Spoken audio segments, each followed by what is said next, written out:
Boa tarde, pessoal. Sejam todos muito bem-vindos ao nosso segundo workshop de temas relevantes sobre leilões de imóveis, que é uma iniciativa da Comissão Especial de Leilões da OAB do Meier.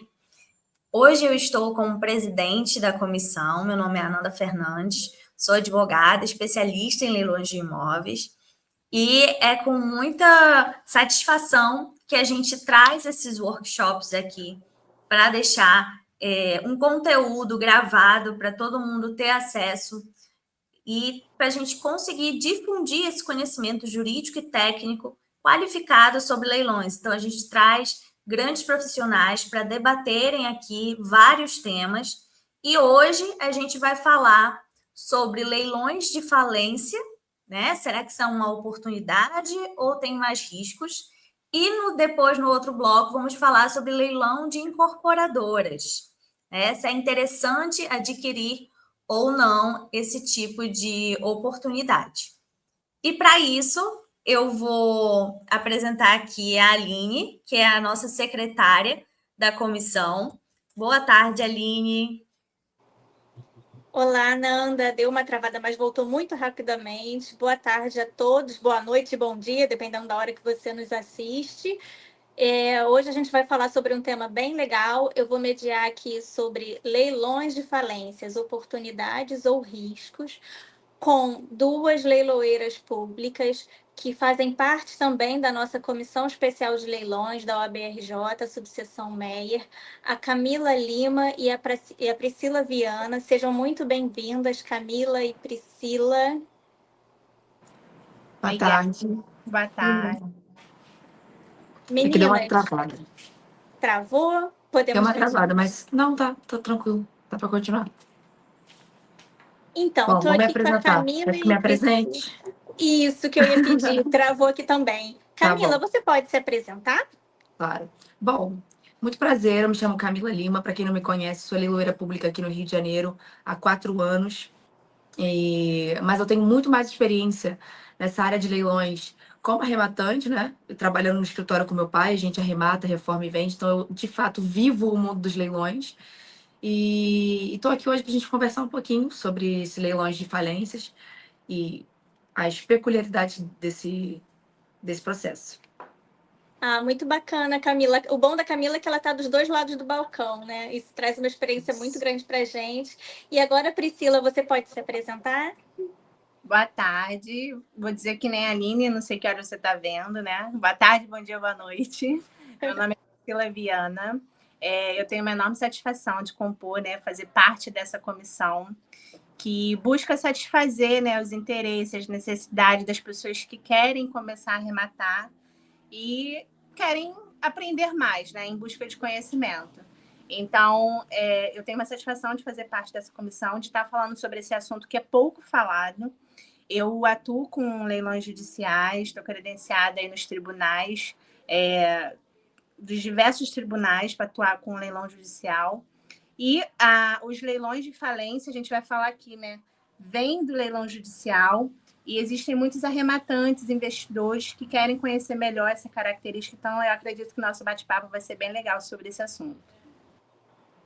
Ai, que ótimo. Então, acho que a gente já pode até começar logo com a primeira pergunta. Meninas, o que é um leilão de falência e qual a diferença do leilão de falência para um leilão judicial normal? Bom, vou começar, Camila. A gente vai junto aqui nesse bate-papo, né? Conversando. Eu vejo que o grande diferencial desse tipo de leilão para os demais vem da origem do crédito, do débito. E o que é essa origem, para quem está assistindo aqui? Os leilões de falência e de recuperação judicial, que vem de uma massa falida, de uma empresa que está se recuperando financeiramente, já estou adiantando o assunto, vem de um processo judicial onde a empresa, o empresário ou a sociedade empresária, né, empresa, pessoa jurídica, ela está passando por um processo de falência, onde realmente ela não consegue sanar a saúde financeira dela, e aí todos os patrimônios precisam ser liquidados para poder pagar os credores, pagar as dívidas, né? e as empresas que estão em recuperação é que ela ainda tem como sair dessa situação financeira ruim, né, liquidar os credores e voltar à sua atividade. Então, tem esses dois tipos. E aí entra o leilão falimentar, né, que a gente chama, para poder vender, né, em leilão esses bens da empresa ou do empresário para poder pagar os credores. E aí é muito interessante a justiça, né, que o papel da ação judicial veio justamente para poder ajudar nos interesses dos credores, né, ajudar também a empresa que está nessa situação.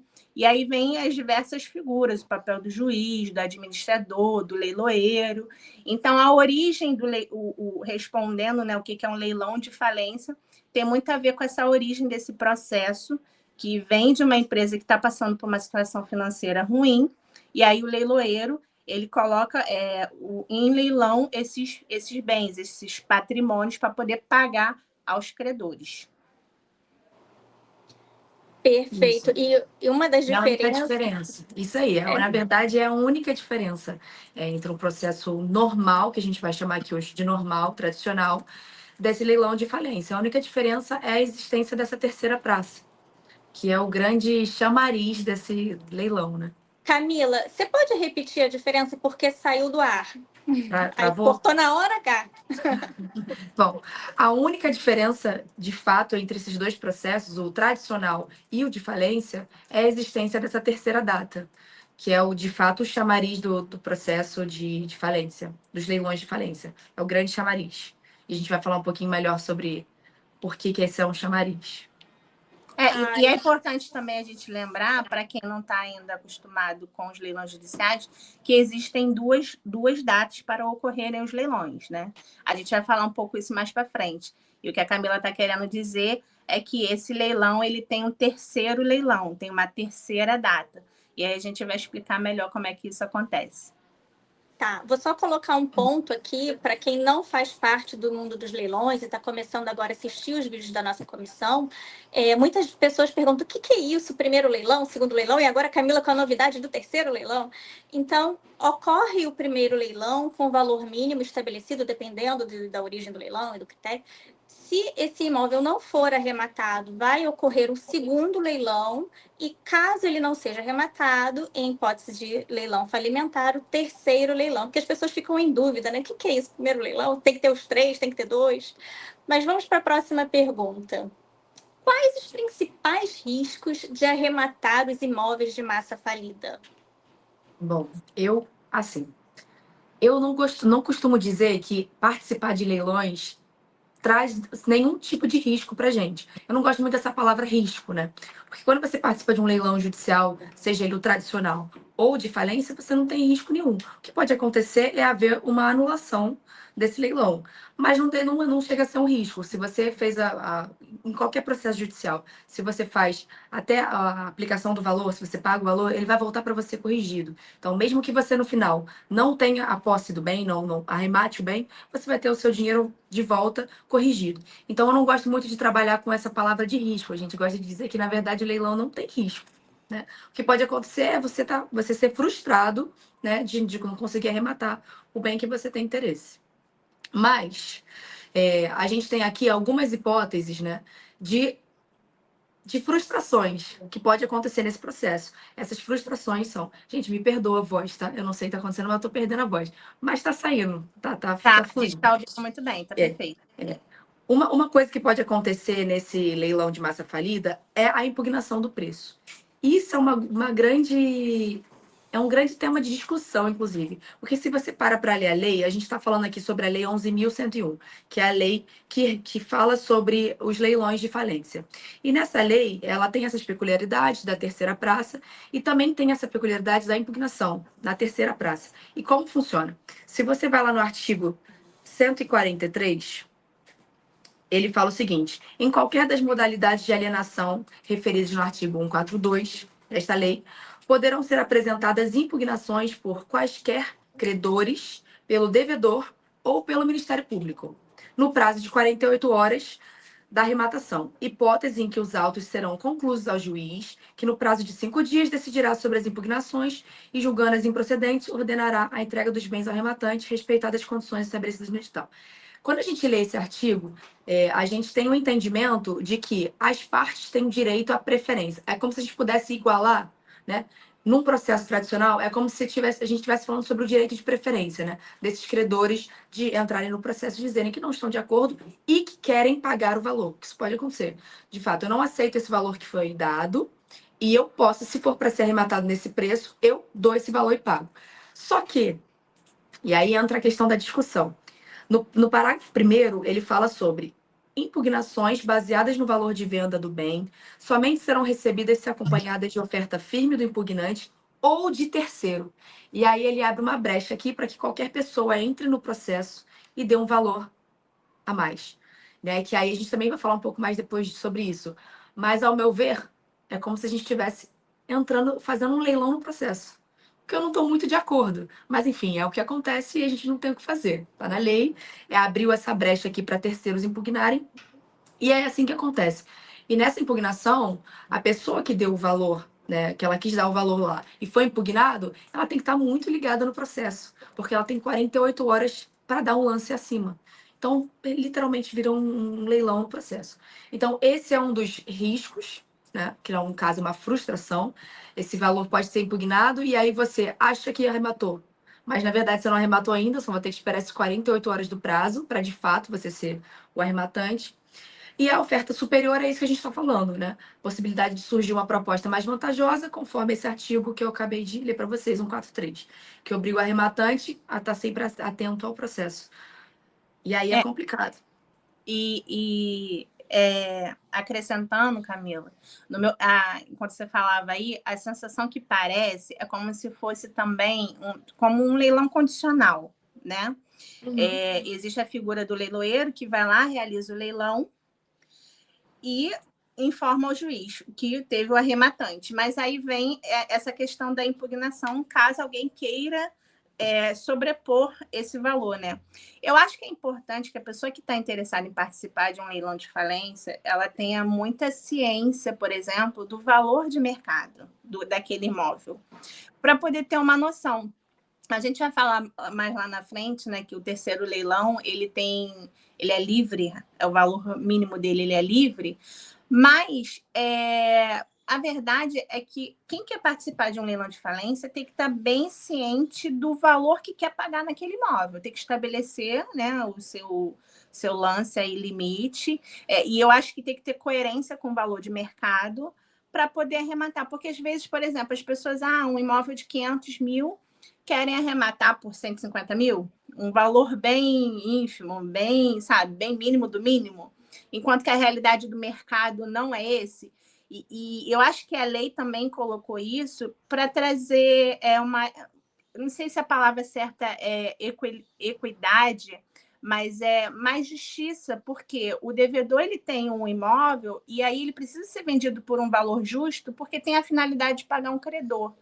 Então, também não pode ser um valor tão baixo. As pessoas querem aproveitar oportunidades em leilões por causa do desconto, isso é fato, e eu concordo. Mas olhando pelo ponto de vista das partes, né, que nesse caso de falências é o devedor, tem os credores, a comissão dos credores, o imóvel ele precisa ser vendido por um valor justo. Então, eu acredito que essa questão da impugnação da lei surgiu por conta disso, essa brecha, né? E aí tem a figura do juiz, que ele vai analisar e vai dar o parecer dele favorável ou não. É claro que a pessoa pode ter impugnação, mas o juiz ele vai avaliar de forma justa, né? Ele vai ver se realmente é válida aquela impugnação, se tem algum fundamento.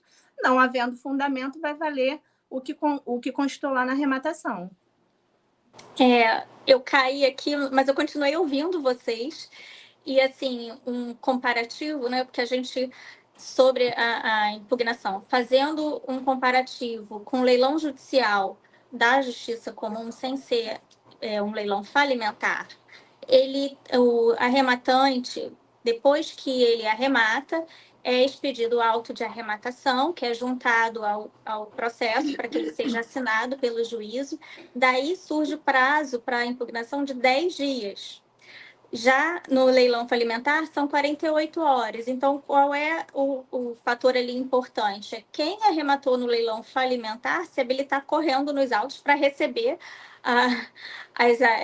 as notificações, para ver exatamente se alguém mais se manifestou ali, para não achar que está ganhando e o processo já seguiu e você já teve uma outra proposta. Muito bom, meninas. E se eu quero participar de um leilão judicial falimentar, o que eu devo considerar na famosa due diligence, que é a diligência prévia, né? Quando você vai participar de um leilão de um imóvel que está indo à falência. O imóvel está indo à falência, não. Um leilão em decorrência de um processo de falência. Eu já adiantei um pouco, né? Falando que você precisa checar a avaliação do mercado. Não ser por leilão de falência, nesse caso da impugnação, fica mais relevante ainda você prestar atenção nisso, né? No valor que está ocorrendo aí no mercado daquele imóvel.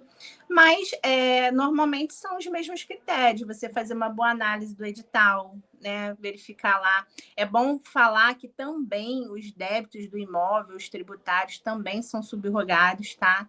Então, o arrematante não tem responsabilidade com os débitos do imóvel.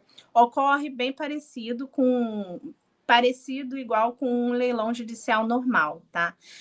Fazer uma boa análise do processo, né? Antes, uma pré-arrematação, verificar as intimações, né? Se fosse as partes foram devidamente intimadas. O que mais que a gente pode falar? Calcular as despesas da arrematação, os impostos, comissão da leiloeira, né? Aqui é leiloeira, tem dúvida. Muito importante, calcular a comissão das leiloeiras. Isso, da assessoria especializada, você fazer conta.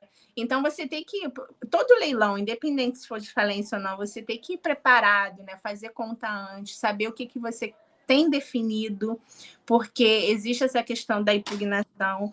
E eu acho que desses critérios aqui, é claro que a leitura do edital sempre vai ser importante. O edital, ele é o regulamento aí do leilão, neles estão todas as regras para você participar desse leilão, mas o que vai medir ali na hora de você dar o lance é você saber quanto que não só a avaliação do mercado, mas tem a avaliação que o mercado dá e tem a avaliação de quanto aquele imóvel está sendo vendido de fato, né? Então, você precisa ter essa informação com antecedência. E os outros critérios são os mesmos. Fazer uma pré-análise dentro do processo. Tem mais algum que eu esqueci, Camila? Não, é isso mesmo. Thaís, por favor, né, gente? Contratar uma assessoria especializada. Porque uma pessoa que não é da área, né, querer entender um processo, nem a gente, eu e a Priscila, a gente trabalha com isso todos os dias. Mas a gente não é advogado. Então ainda tem certas coisas que a gente não consegue entender. Então não tem como um arrematante que não é da área, não é formado, querer entender tudo. Então a assessoria é muito importante.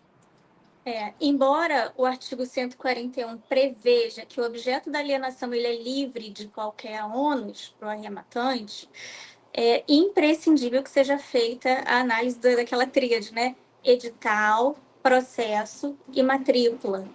Tem que analisar tudo isso com muita cautela, porque pode ter um usufruto. Então, como qualquer leilão, não só de falências, a pré-análise é essencial para te trazer segurança na participação e para suportar sua tomada de decisão, né? Além da estimativa de custos, claro. Sim.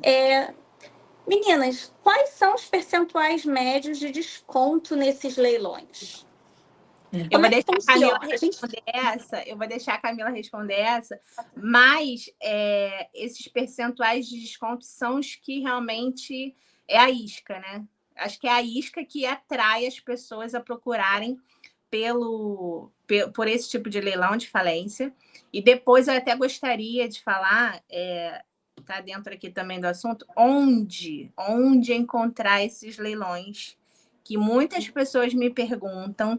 Teve até um senhor que entrou em contato com o nosso WhatsApp aqui, ele falando que só quer arrematar leilão de falência. Ele só quer saber. Aí eu tentei convencer, entender, mas por quê? Justamente pelo que a Camila vai responder agora, sobre essa questão dos descontos médios, que são os mais atrativos nesse tipo de leilão. Quando a gente fala sobre descontos médios, não é exatamente descontos médios, né? É a lei, é o que a gente vai seguir a lei, né? A primeira praça, a primeira data, a gente tem o valor vai a leilão a partir do valor da avaliação feito. Segunda praça, 50%, acima de 50% da avaliação do bem, sempre. E não havendo arrematação nessa segunda praça, abre-se a terceira praça exclusivamente no leilão de falência por qualquer valor. E aí, nesse caso, é literalmente qualquer valor, né? A gente, no processo de leilão de falência, não existe previsão do termo preço vil. Não existe essa questão do preço vil. Então, é literalmente por qualquer valor. Inclusive, se nessa terceira chamada, nessa terceira praça, não houver ninguém interessado, o bem pode ser doado. E ainda assim, não, ninguém querendo que o bem, porque você pode querer doar o bem, mas ninguém quer receber o bem. E aí ele volta para a massa falida. Então, assim, é bem interessante, porque nessa terceira praça é onde, de fato, vem o interesse das pessoas no leilão de falência. Porque eu já vi gente falando que arrematou um imóvel por R$ 1.000, por cento e poucos reais. Obviamente que a gente tem que ter um pouquinho de bom senso, né? Quando a gente fala de imóveis, né? De ter um mínimo ali, para depois não ter problema de impugnação. Como a gente estava conversando aqui, que é um grande problema, porque o credor pode muito bem ir lá e oferecer um valor a mais, acima do seu, para poder ficar com o bem. Eu queria acrescentar que... Posso falar? Claro. Quando eu estava pensando nesse terceiro leilão, né, eu estava lembrando do leilão da Caixa Econômica, né? Alguns imóveis da Caixa Econômica, eles conseguem chegar com um desconto de 98%. E aí, quando chegam nesse valor mínimo, né, de 2%, sei lá, da avaliação do imóvel, parece que o valor sobe de uma forma tão exorbitante que supera, dependendo, chega próximo ao valor da avaliação ou, quem sabe, supera. Então, existe uma questão também muito publicitária, né? No meu ponto de vista, que isso é muito bom. Quando a pessoa anuncia, até muito engraçado, uma vez eu botei no meu site uma relação de imóveis, e aí, como é site de leilão, eu tinha que botar ali um valor mínimo. Eu anexei uma relação, mas tinha um botão lá de valor mínimo. Eu botei 1 centavo. Nossa, começou a chover contato. Eu vou comprar esses imóveis todos por 1 centavo. Aí eu falei, não, gente, pelo amor de Deus, como é que a pessoa consegue, né, entender isso? Enfim, então, acaba que quando a pessoa fica sabendo que tem um leilão que não tem valor mínimo, que é livre, as pessoas realmente ficam mais felizes em buscar esses imóveis. Mas a gente sabe que não é sempre que ele sai por um valor tão baixo. E aí, o que eu estou querendo dizer com isso tudo? Como estratégia, às vezes, também, é até interessante analisar a segunda chamada, né? Com certeza. A segunda chamada é de 50% da avaliação. E tem pessoas que falam, não, vou esperar o terceiro leilão, porque eu posso comprar mais barato ainda. Aí perde a oportunidade. É isso. Pode falar, Camila. E é isso que eu estou trazendo aqui nesse comentário. Às vezes vale a pena arrematar no segundo leilão, que é ali um valor médio da avaliação. De repente, você não vai passar por aquela questão da impugnação que a gente falou aqui. Então, é uma boa estratégia. Vocês concordam? Com certeza. No próprio leilão judicial tradicional, que a gente chama aqui, em muitos casos, vale a pena arrematar no primeiro leilão. Porque se você tem muito interesse naquele imóvel e ele está com uma avaliação boa, não vale a pena você arriscar ir para um segundo leilão e na disputa você passar do limite. Quantas vezes a gente já não viu o imóvel para a segunda praça e ele ser arrematado por um valor acima da primeira praça? Isso acontece bastante. Então, para o investidor, ele tem que ter uma boa análise, né? Saber se vale a pena esse risco de esperar chegar na terceira praça e ele correr o risco de não arrematar o bem, que ele está interessado. E, Sim. sobretudo, para o investidor, é importante ele acompanhar o valor de mercado da onde ele quer investir. Por quê? Nem sempre essa avaliação ela é feita por um avaliador, alguém capacitado para isso. Essa avaliação é feita dentro de um processo judicial e às vezes é um oficial de justiça que não tem acesso ao imóvel, então ele faz essa avaliação por amostragem. Ou seja, essa avaliação ela pode não refletir uma realidade mercadológica. Então, às vezes, você está num desconto de 70%, de 60%, 50% sobre uma avaliação mal feita, é menos vantajoso do que um desconto pequeno sobre uma avaliação bem feita. E a Camila tinha colocado ali atrás na fala dela sobre impugnação. Então, já queria pegar esse gancho, Camila, e perguntar o que é a impugnação do preço e como que isso pode impactar no arrematante? É exatamente o que a gente estava conversando aqui, né? Essa impugnação, ela traz o direito aos credores, aos terceiros interessados, de discutir no processo e darem um lance maior. Vamos para a terceira praça. E aí você deu um lance lá. E aí você, dentro de 48 horas, uma outra pessoa quer dar um lance, um valor maior. Ela vai nesse processo, faz essa impugnação, e inclusive é importante a gente se atentar que existem os pré-requisitos, né? Não é só você vai lá impugnar, você faz a impugnação, tem que ser acompanhada de oferta firme do impugnante ou de terceiro para aquisição do bem, respeitados os termos do edital, por valor presente superior ao valor da venda, ao valor de venda, e de depósito calcionário equivalente a 10% do valor oferecido. Então, assim, é preciso também que as pessoas se atentem a essas regras. E é o que a gente conversou também, né? O que isso traz de prejuízo? Se você não tem uma equipe preparada para te auxiliar ali, ou se você está indo sozinho, aventureiro, e não está antenado no processo, você vai perder o prazo e vai perder a arrematação. Então, esse é o grande problema da impugnação. E a gente, como leiloeiro, né, traz esse estranhamento de estar havendo em similaridade um novo leilão no processo. Então, todo mundo tem que ficar ali acompanhando o processo para ver o que vai acontecer, para preparar a documentação. Então, é meio desagradável, mas, enfim, é a regra do jogo. Então não basta ali o executado simplesmente impugnar questionando uma coisa aleatória. Ele tem que impugnar, tem que fazer a caução, e ali quem faz essa impugnação assume um papel de arrematante. Então ele precisa entender que não é uma petição questionando, não gostei da arrematação ter ocorrido no valor Exatamente. tal. Ele assume esse papel ali de arrematante, se esse terceiro ou alguém faz essa impugnação. Muito bem. E o que significa, que acho que está bem ligado aqui, mais uma pergunta que está bem ligado ao que a gente está falando. O que significa a possibilidade de proposta mais vantajosa e após o leilão e qual é o impacto disso no investidor? Eu acho que essa pergunta já está muito dentro do que a gente veio tratando aqui, né, ao longo Exatamente. dessa conversa. Sim, Exatamente. é. E aqui, ó, eu vou ler só para acrescentar, para ficar mais bonitinho. É uma garantia de maximização dos ativos para os credores, mas pode desestimular investidores iniciantes que não contam com a estrutura para reagir com rapidez ou oferecer uma nova proposta. Ou seja, aquele investidor que já está acostumado, já entende essa questão das 48 horas, que já está nessa prática com mais recorrência, ele já sabe, ele entra numa arrematação de falência já sabendo que pode acontecer. Agora, o iniciante não, e às vezes ele fica meio perdido assim, né? Então, acho que a gente já respondeu isso, né? Sim. É a questão da frustração mesmo também, de você dar um lance, achar que arrematou e não é exatamente isso. Tem 48 horas aí para sofrer um pouco, esperar para ver se vai ser impugnado ou não.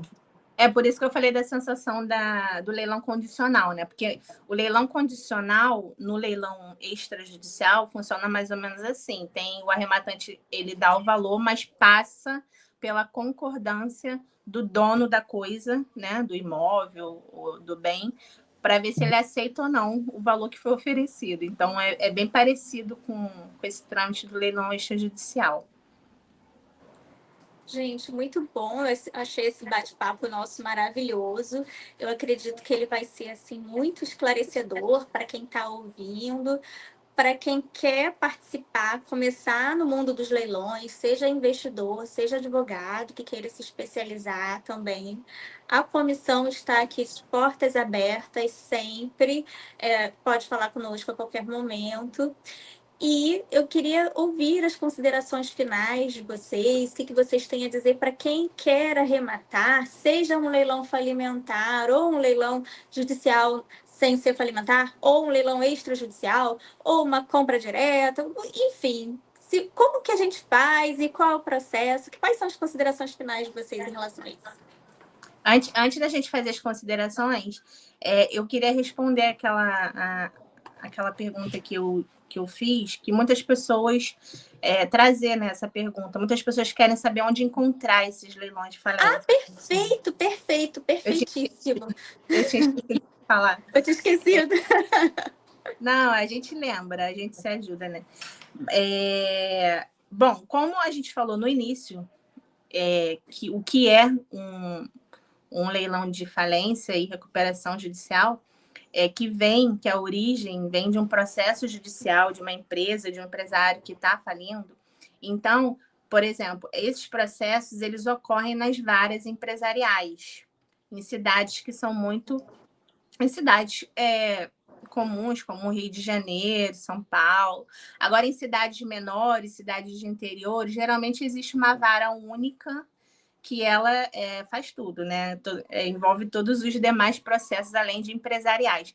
Mas esse processo específico sobre falência, né, que rege essa lei 11.101 de 2005, ela acontece nas varas empresariais da sua cidade.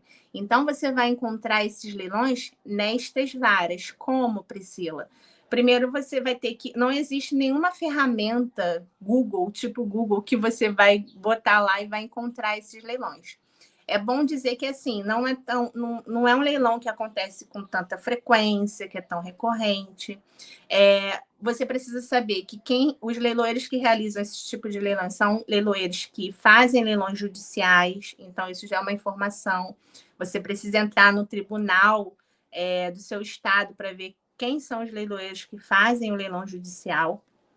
E dentro dos tribunais também tem as publicações dos editais. Lá também você também pode estar encontrando os editais, existem ferramentas de pesquisa, você coloca a palavra leilão, leiloeiro, claro, dentro daquela vara empresarial. E aí também você pode utilizar de outras ferramentas, o próprio Google, né? Botar o nome, por exemplo, aqui no Rio a gente tem 7 varas empresariais, né?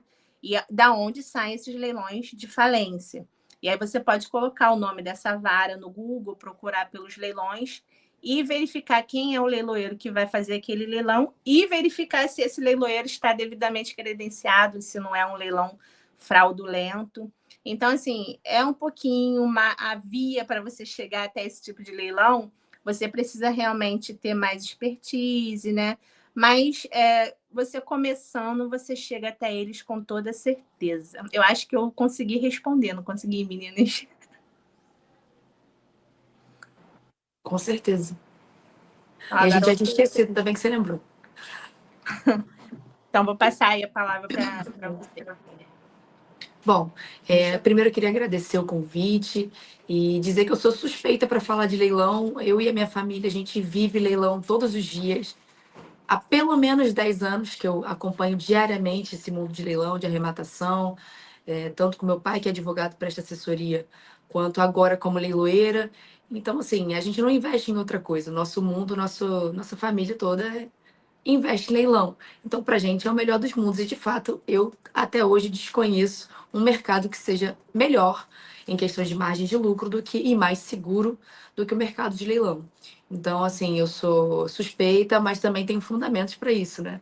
E faço convite aqui para quem quiser me acompanhar nas redes sociais, acompanhar nas redes sociais da comissão também, que está passando aqui embaixo. O meu Instagram é @CamilaLeilões. O da Pri também, a gente traz sempre conteúdo. A Pri muito mais do que eu, mas a gente está sempre aí à disposição para tirar dúvida, porque eu acho que o mercado ele tem espaço para todo mundo, né? Tem informação para todo mundo. Então a gente está aqui para se ajudar e ajudar quem tem interesse de começar no mercado. que é bom para todo mundo.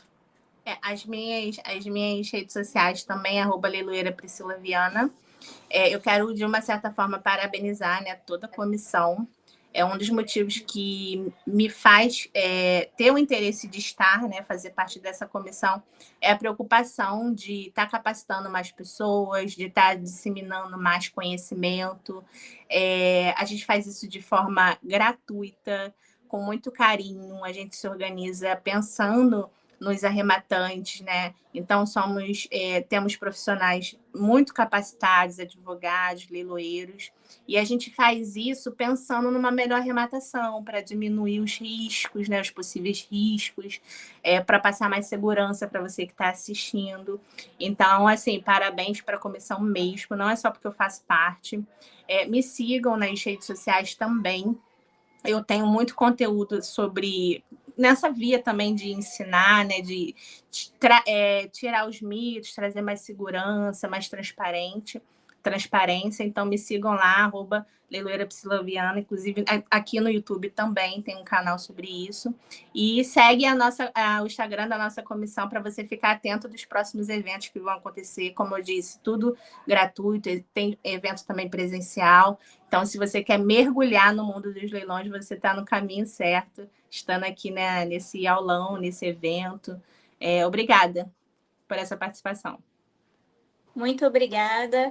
Eu falo aqui meninas, porque a gente convive diariamente, então não tem como fingir que não tem intimidade, né? Mas leiloeira Camila Lima, leiloeira Priscila Viana, muito obrigada por se disponibilizar aqui a trazer conhecimento. E você que está ouvindo, se tiver qualquer ponto, pode ficar, como sempre, como eu disse na abertura, as portas estão abertas da comissão, pode mandar mensagem para a gente pelo direct ou da forma que vocês acharem conveniente, estamos aqui às ordens. Obrigada, gente. Prazer, até a próxima. Tchau.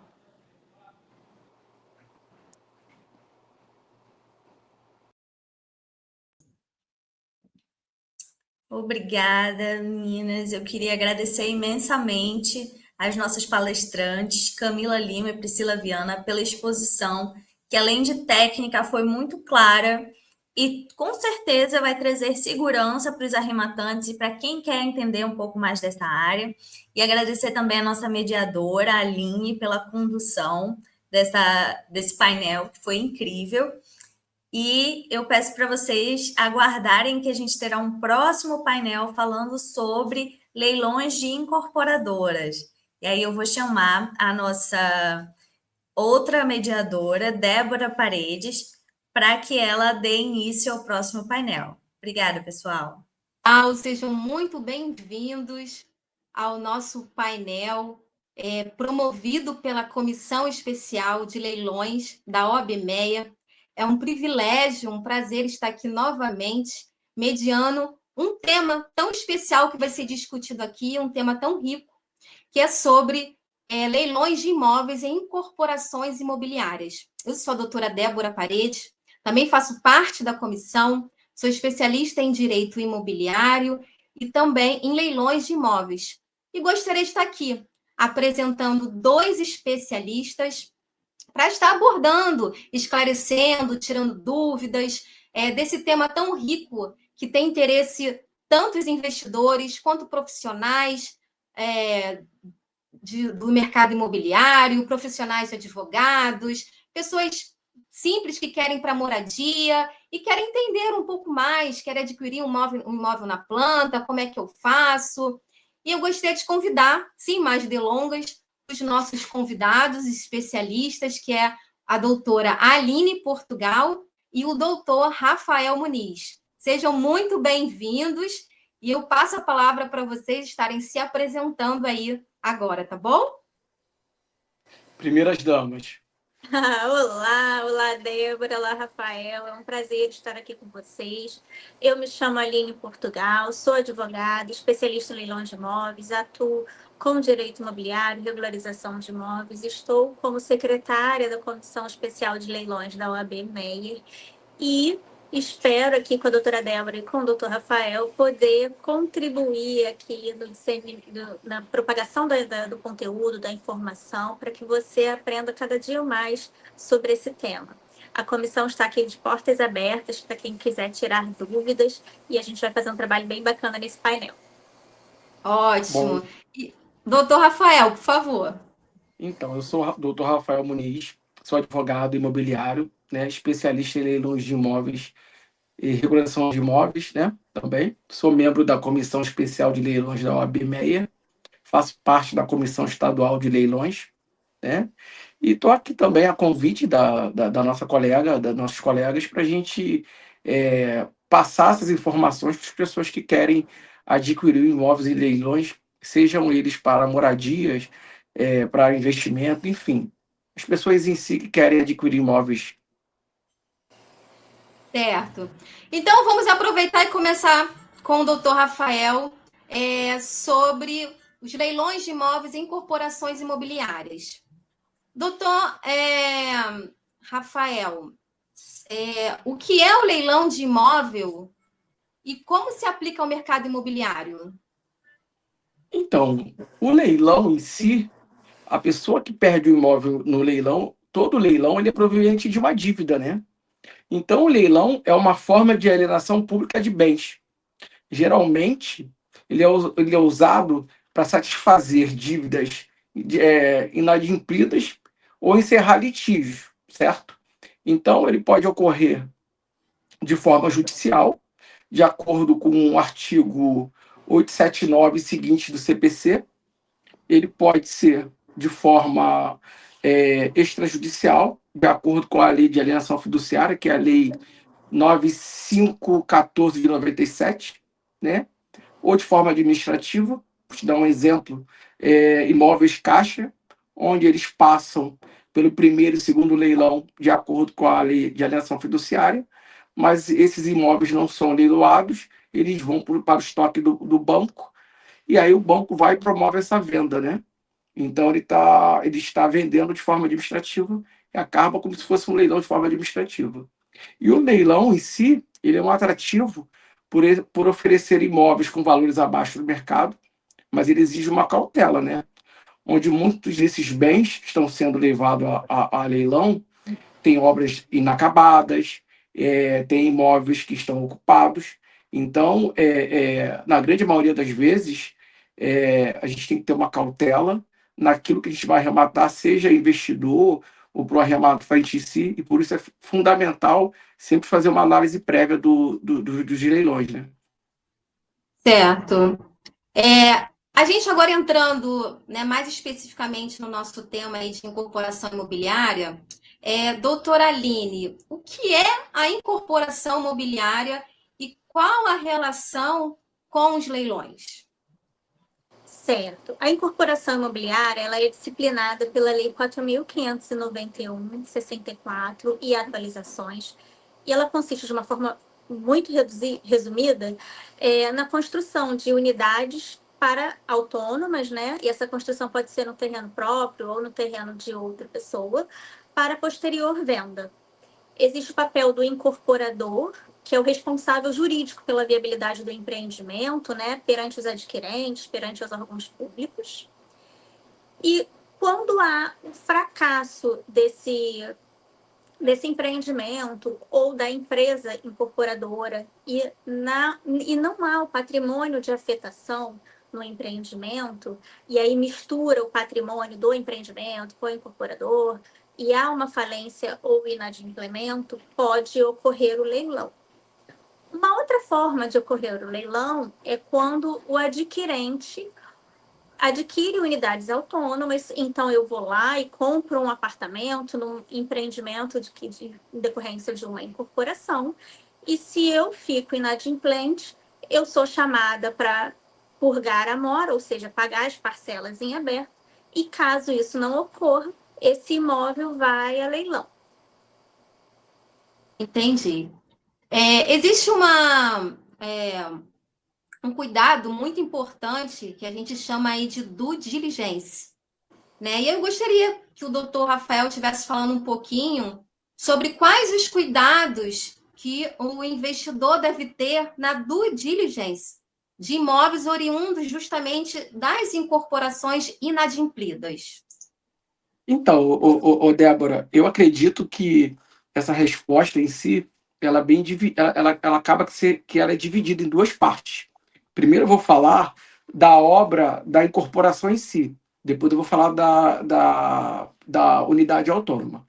Quando eu vou fazer uma due diligência da obra, da incorporação como um todo, um investidor ele está lidando com um terreno, mas uma estrutura inacabada. Então, nesse caso, a due diligência ela deve seguir da seguinte forma. Primeiro, nós devemos verificar se na matrícula se há o registro do memorial de incorporação, certo? E até, se não me engano, acho que o artigo 32 da lei de incorporação. Depois, nós temos que checar se existe o patrimônio de afetação, certo? Porque isso afeta diretamente a posse e o controle da obra. Depois, nós vamos verificar se há uma comissão de representantes dos adquirentes atuando, porque isso é muito importante para saber como é que está, enfim, a situação da obra. Então, essas informações elas são bem precisas no momento da due diligência. Além do mais, nós temos que investigar se a obra foi paralisada de forma judicialmente, se ela foi embargada, se ela foi dissolvida.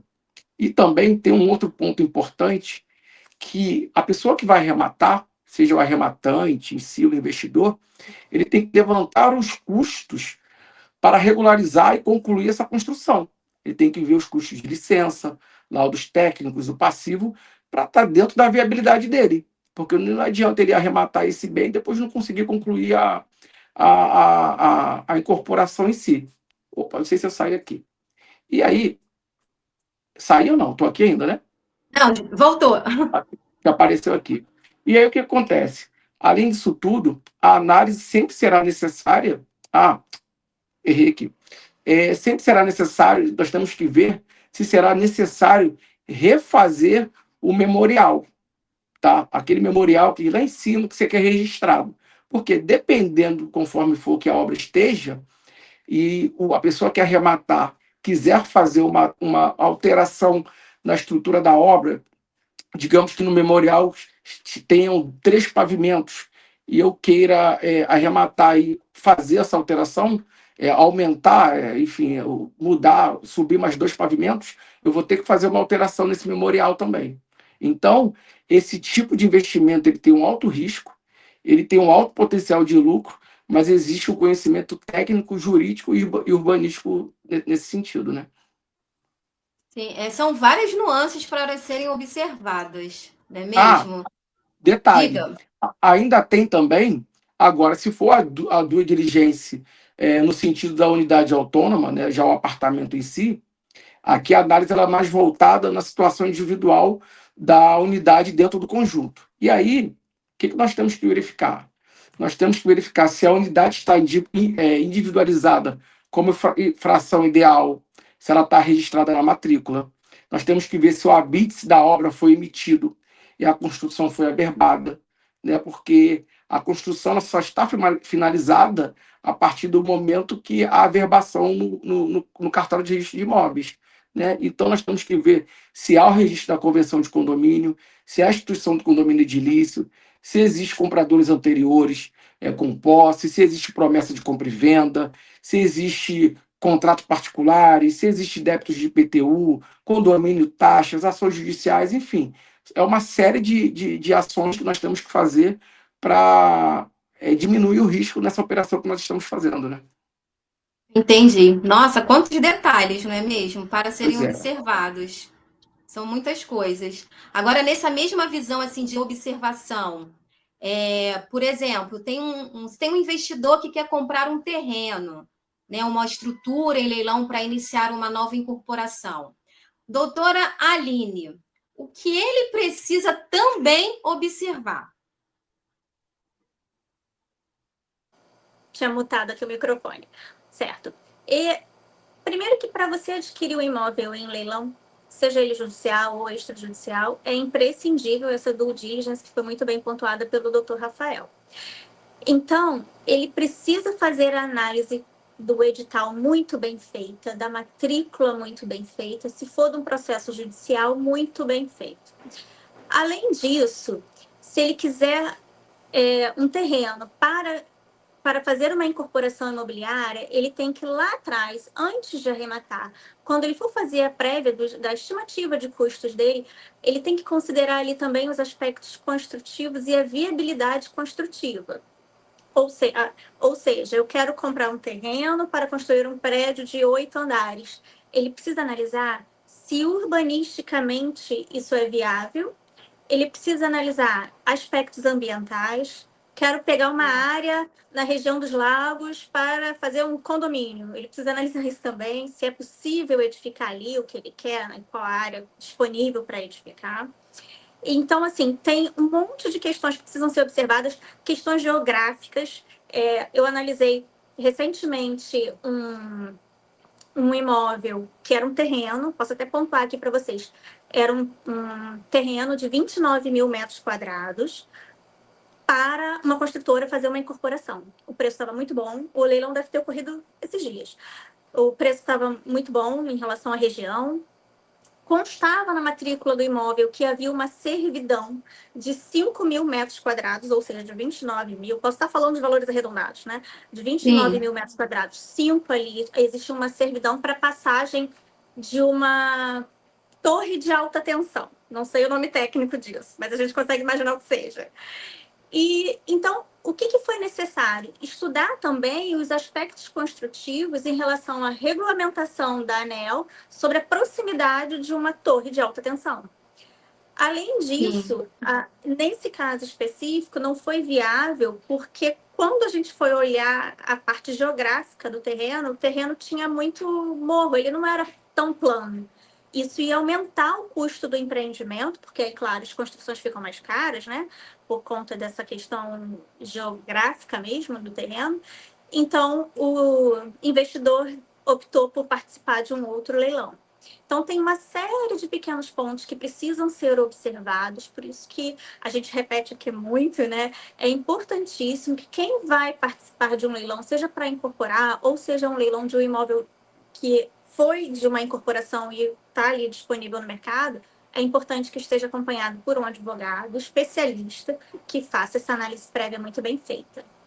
Muito bem, muito importante, realmente. Até porque você tem que verificar em vários órgãos, né? Você tem que entender do que você está aí se propondo a adquirir. Isso é muito importante. Outro fator também que as pessoas têm receio é com relação a dívidas, a vícios. Eu gostaria que o doutor Rafael pudesse estar aí respondendo esse questionamento. Como identificar se o imóvel arrematado ele integra uma incorporação justamente com vícios ou com dívidas ocultas? Nossa, a responsabilidade agora ficou tão grande depois que a doutora Aline respondeu na pergunta anterior, que eu estou até com medo de responder, mas vamos lá. Então, eu acredito também que essa resposta ela se divide em duas, né? Porque quando a gente fala de leilão de corporação, tem sempre a incorporação em si, como a obra, o terreno, mas tem as unidades autônomas, né? Então a gente tem sempre que ver os vícios e as dívidas ocultas dos dois, tá? Então, nesse caso, se o arrematante está adquirindo um conjunto de incorporação, os cuidados são mais estruturais e coletivos. O arrematante ele deve analisar a matrícula do terreno e verificar, primeiro, o registro memorial de incorporação, a existência de patrimônio de afetação, checar se houve a paralisação judicial da obra em si, abandono da obra, se houve falência da incorporadora. Ele tem que investigar a existência de comissão de representantes, deixa eu ver, a verificação de dívidas atreladas a matrículas como IPTU, execuções fiscais e embargos ambientais. Além do mais, ele vai ter que avaliar se o empreendimento possui o alvará vencido ou algum embargo administrativo. Ele tem que pesquisar também se existe a necessidade de uma emissão de novo memorial, uma regularização urbanística e ambiental e a conclusão da obra antes da futura comercialização, né? Então, a gente tem que ver todas essas nuances, né?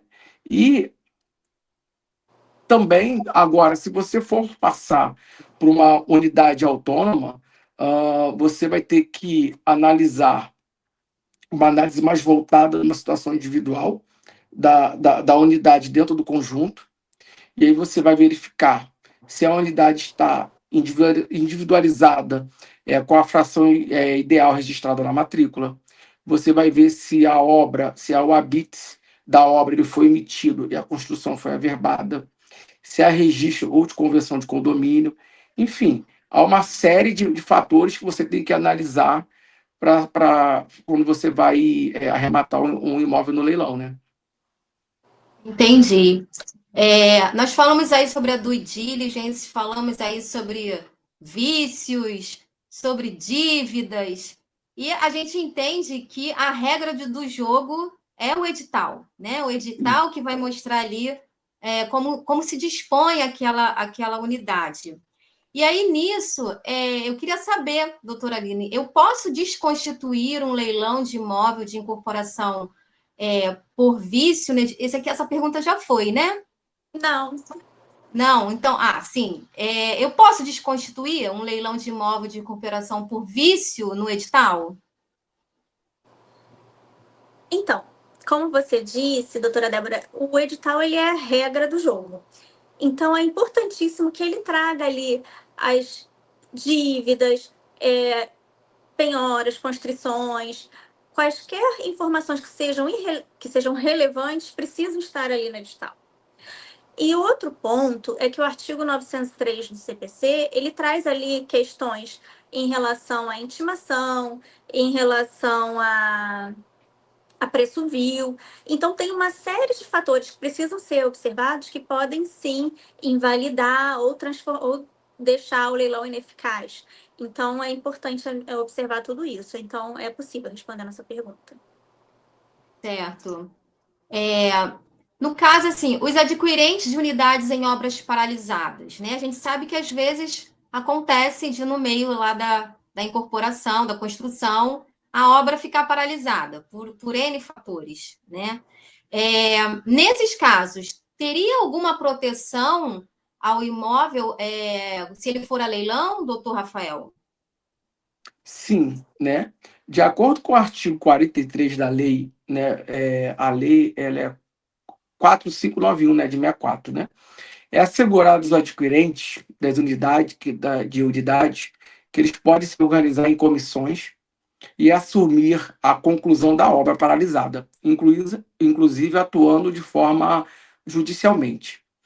E quando há o patrimônio de afetação, essa proteção ela é ainda mais robusta, pois o empreendimento fica separado da massa falida da incorporadora. E tem até o STJ, se não me engano, ele já reconhece que os compradores têm o direito de preferência também na aquisição do terreno e nas benfeitorias, e que seus créditos podem ser privilegiados. Mas isso Entendi. exige uma ação coordenada e assessorada por um advogado especializado, né? Eles acabam que eles assumem os direitos do incorporador para prosseguir com a Exatamente. obra, né? Exatamente. Certo, entendi. Sim, e aí a pessoa que está querendo adquirir um imóvel justamente de uma incorporação, né? Seja para moradia, seja para investimento. Aonde, doutora Aline, que ela vai buscar esses imóveis? Então, esses imóveis de incorporação e outros imóveis podem ser buscados nos sites dos leiloeiros. Onde que a gente acha esses leiloeiros? Quem são os leiloeiros? Sim. Na junta comercial de cada estado tem a relação dos leiloeiros. Então, se você jogar no navegador Junta Comercial do Rio de Janeiro, leiloeiros, você vai achar ali. Você pode também achar esses imóveis em sites agregadores de leilão ou em sites dos tribunais de justiça também você pode encontrar. O que é importante observar se você for adquirir um imóvel em decorrente de um imóvel de incorporação? Lá na matrícula, ter certeza que o memorial de incorporação está na matrícula. Precisa ver a questão do patrimônio de afetação, que o Dr. Rafael pontuou aqui bastante, que é o fato de não misturar o patrimônio do empreendimento com outros empreendimentos ou com o patrimônio da incorporadora. E se você também está adquirindo a unidade ou o empreendimento. Claro que você vai saber pelo valor, mas é importante ver isso também, se você está adquirindo um apartamento ou o empreendimento, né? Sim, você tocou num ponto muito importante, que é a questão dos leiloeiros, né? De estar buscando realmente junto às juntas comerciais aí do seu estado, porque existe muita fraude, muitas pessoas se passando por leiloeiro, até querendo valores antecipados, e isso não acontece. Então é sempre bom deixar aí esse alerta para que, se você tem interesse, você tenha aí à disposição, buscando na junta comercial. Pode falar. Eu esqueci de falar um ponto muito importante. Quando você adquire um imóvel em corporação, é importante também observar, é muito importante para ter deixado passar, o saldo a pagar. Porque o empreendimento ele está ali em construção, então você precisa observar o prazo para a entrega do empreendimento e o saldo a pagar. Então você vai pagar a arrematação com o valor X, ou seja, para suprir ali para trás, porém o empreendimento ele segue. Então, quais são as parcelas, se tem semestrais, enfim, as condições da incorporação para você colocar isso tudo na sua estimativa de custos. Entende? E isso tudo fica disposto no edital? Tem que estar. Por isso que é importante a leitura do edital, né? Para as pessoas tomarem conhecimento do que ela está adquirindo, suas dívidas, o valor remanescente, porque às vezes só aquele valor que está sendo anunciado tem um valor ainda a ser adimplido. Então é preciso ter mais essa observação, né? E aí, passando aí agora, vamos adentrar mais um pouco aí o assunto das incorporações. É possível constituir um condomínio edilício sobre um imóvel arrematado em leilão, doutor Rafael? É possível sim, mas eu só vou complementar um ponto que a doutora Aline falou agora ao final, À sobre vontade. essa questão do saldo devedor, que é importante também no momento que você arremata esse tipo de imóvel, se fosse essa unidade autônoma, na maioria das vezes você vai ter que pagar de acordo com o que a pessoa, com o ex-devedor está pagando. Então, eu tive um cliente que ele arrematou e aí ele tinha que pagar o restante em 24 meses. Ele queria tentar pagar em 48, não conseguiu. Ele teve que pagar em 24 meses de acordo com o que o outro já tinha estipulado no contrato. Então, às vezes, você arremata, você tem um saldo devedor a pagar, mas você não consegue negociar. Você vai ter que seguir aquela risca do que foi contratado lá na frente. Entendi. Então, isso é Entendi. bem Você acaba importante. ficando submetido ao contrato anterior que foi feito. Pois, exatamente. Então, a gente tem que ficar atento a esse ponto, sempre ter um capital guardado, porque às vezes você compra e você vai conseguir arcar com as dívidas, daqui a pouco esse imóvel volta ao leilão novamente, né? Aí fica aquela bola de Até neve. verificar essa questão do contrato, né? Antes, qual o valor aí remanescente, qual foi a forma que foi feito esse contrato, para Pois é. para quem está adquirindo tomar ciência.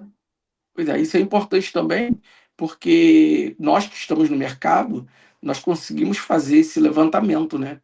Agora, um leigo que quer arrematar sozinho, ele não vai conseguir entrar em contato, fazer o levantamento, ele não vai conseguir negociar, tal. Então, a gente liga para o jurídico, consegue conversar, a gente tem um diálogo maior, né? Então, acaba que a gente tem essa facilidade de fazer esse levantamento. Por isso é Mas tão importante, né, a assessoria jurídica aí nos leilões. exatamente. Mas voltando à pergunta, sim, é possível, desde que o imóvel arrematado tenha construção finalizada, o habite emitido e averbado, as unidades destacadas como fração ideal e individualizada, tá? E o novo proprietário ele poderá instituir um condomínio edilício conforme o artigo 1331 do Código Civil. Se a construção estiver de acordo com o Código Civil. Agora, se a construção estiver incompleta, será necessário ele concluir a obra, regularizar a situação urbanística, averbar a edificação, registrar a convenção do condomínio. E aí esse é o caminho para ele conseguir depois registrar o imóvel dele, né? Arrematado. Entendi. Pessoal, nosso papo está muito legal, assim, tá bem esclarecedor. A gente está terminando esse bloco, mas assim, existe ainda uma pergunta que eu tenho certeza que quem está nos ouvindo, quem está nos assistindo, quer saber, que é sobre lucro, né? Quais os caminhos para o investidor lucrar com imóveis de leilão ligados às incorporações. A doutora Aline pode estar nos falando um pouquinho? Sim, o caminho mais comum é comprar, regularizar e vender, né? E a obtenção do lucro ali no flip, porque você compra mais barato e vende. Um ponto é que, em regra, esses imóveis estão desocupados, então é um ponto muito positivo, porque está em construção. E outra estratégia também é você comprar para locação, porque ali você também vai estar adquirindo um imóvel novo com valor abaixo do mercado. Sobretudo, é importante que seja feita uma estimativa de custo muito bem feita para alinhar as suas expectativas com as condições de mercado também, para que você tenha um retorno coerente. Entendi. Bom, pessoal, eu queria estar agradecendo, primeiramente, aí a vocês, por tantos esclarecimentos. A gente está terminando aí esse painel. Doutora Aline, doutor Rafael, queria que vocês dessem as suas considerações finais. Vamos começar aí com a doutora Aline. Bom, eu costumo falar aqui para os meus clientes que o resultado final, ele está numa análise prévia bem feita. Olha quantos pontos o doutor Rafael trouxe aqui para gente, né? Então, é importantíssimo que seja feita uma análise prévia bem feita e uma estimativa de custos bem feita. E, sobretudo, que a pessoa conheça o valor de mercado onde ele vai investir. Porque quando ele está atento, eu quero bairro tal, ele está atento, quando vem a oportunidade, ele sabe identificar essa oportunidade. E nem sempre o maior desconto é a maior vantagem ou a maior chance de lucratividade, porque às vezes esse desconto está sendo feito sobre uma análise mal feita. Então, uma análise defasada, uma análise que não reflete um valor mercadológico daquele imóvel. Então, às vezes, um desconto menor sobre um valor subavaliado é mais interessante que um descontaço sobre um valor que não reflete o valor de mercado. Tudo isso tem que ser considerado para que a pessoa tenha um bom retorno do seu investimento. E, claro, mais uma vez, está assistindo de um advogado especializado antes da arrematação, para que ela faça análise prévia e consiga ali pontuar e mitigar os riscos. E, claro, a gente está aqui, a comissão, para ajudar o que for preciso. Que ótimo. Muito obrigada, doutora Aline. Doutor Rafael, suas considerações finais. Só reafirmando o que a doutora Aline falou, né? Ela falou tudo já aqui ao final.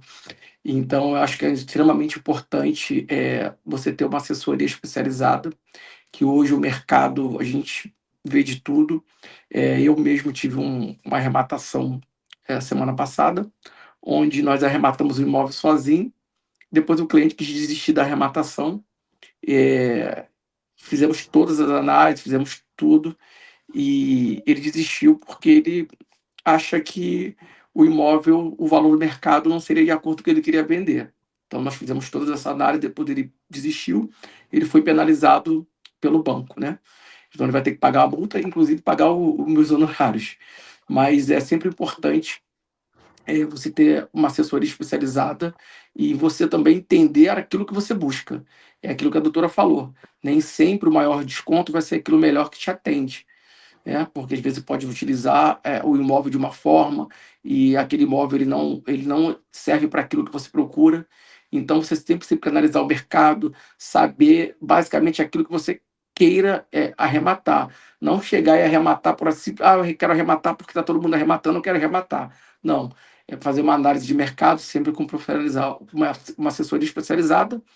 E aquilo que a doutora falou, a comissão aqui da OAB do MEA, ela está de braços abertos aqui para tirar as dúvidas e sempre contribuindo com a gente aqui, né, para informar Sim, melhor as pessoas, né?